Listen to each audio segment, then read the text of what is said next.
আসসালামু আলাইকুম। চলে আসলাম আমার চ্যানেলে নতুন একটা ব্লগ নিয়ে।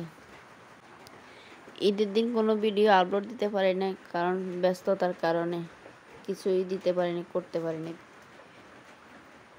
চলুন দেখি ঈদের দিন কি কি আইটেম করলাম, আপনাদের সাথে শেয়ার করি। আসলে সত্যি মাটির জিনিসে পানি রাখলে পানি অনেক ঠান্ডা থাকে, খেতেও অনেক মজা লাগে, পরানটা অনেক ঠান্ডা হয়ে যায়, শান্তি লাগে। আর ওইখানে একটা প্লেটের ভিতরে সব কিছু ফুচকার আইটেম সাজিয়ে রাখছি। পেঁয়াজ, গাজর, লেবু। আমাদের তেঁতুল ছিল না, তেঁতুলের পরিবর্তে লেবু রেখেছি, খেতে অনেক স্বাদ লেবু দিয়ে। কাঁচামরিচ, শসা, ডিম সব কিছুই রেখেছি। ফুচকা।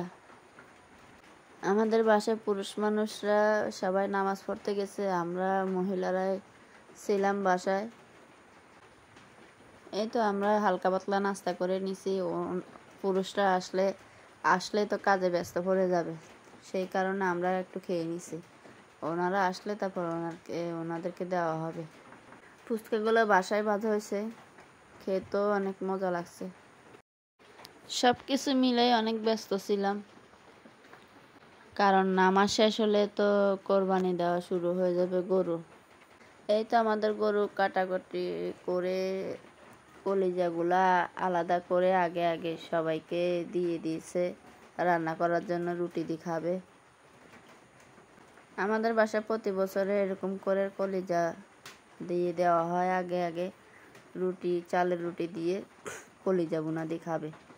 কার কার বাসায় এমনটা হয় সবাই কমেন্টে জানাবেন। এখানে আমি রুটিগুলো ভেজে নিচ্ছি, চালের রুটিগুলা অনেক সুন্দর করে। রুটিগুলো অনেক সফট হয়েছে, অনেক ভালো লাগছে খাইতে।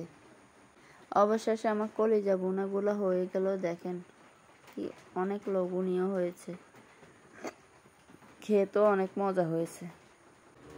জানি না আমার ভিডিওতে যদি কোনো ভুল ত্রুটি হয় ক্ষমার দৃষ্টিতে দেখবেন। আমাদের গরু কাটা শেষ, গরুর মাংসগুলো নিয়ে আসছে, আর হাড্ডিগুলো কোবাচ্ছে, ওগুলো এখনো আনা হয় নাই। এগুলো আমরা কি করব, গরিব দুঃখী যারা আছে ওদেরকে কিছু দিব, আর নিজেরা রান্নার জন্য কিছু কাটি রাখবো, আর কিছু আত্মীয় স্বজনকে দিব যারা কোরবানি দিতে পারে না। এই তো রান্নার জন্য আমার আম্মা রেডি করতেছে সব কিছু। গরুর মাংস একসাথে বসাই দিবে। আমাদের একসাথে প্রথম দিনে অনেকগুলো রান্না করে। দেখেন বন্ধুরা, বড় একটা বলের ভিতরে আমার আম্মা সবগুলা মিক্সার করে নিচ্ছে, যত মশলা আছে সব ধরনের মশলা দিয়ে মিক্সার করে নিচ্ছে। দেখেন ভালো করে মিক্স করে কিছুক্ষণ রেস্টে রেখে দিবে। এই তো অবশেষে আমরা একটু কোক